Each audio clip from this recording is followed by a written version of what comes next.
Welcome to light weight terrace garden. అందరికీ నమస్కారం అండి.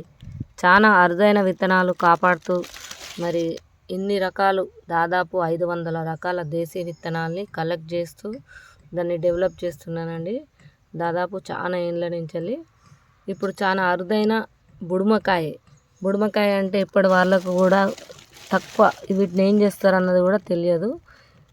ఇలాంటి బుడుమకాయలు మనం చేదు లేని బుడుమకాయలు మన దేశీవాలి. వీటిని పచ్చడి కానీ కర్రీ కానీ చట్నీ చేసుకుంటే చాలా బాగుంటాయండి. ఇలాంటి దేశీవాలి బుడుమకాయలు మన దగ్గర సేల్కున్నాయండి. విత్తనాలు అనేది చాలా బాగుంటుందండి, టేస్ట్ మాత్రం. ఇంకో ఇదంతా చెట్టు అంతా అదే, ఇప్పుడిప్పుడే కాయలు కాస్తున్నాయి. చూడండి ఎంత బాగా కాస్తున్నాయో. ఓకే, ఉంటానండి. మరి కనుమరుగయ్యే టైంలో మనం ఇలాంటి విత్తనాలన్నీ కాపాడుతూ మన ముందు తరాలకు అందజేయాలని కోరుతున్నాను.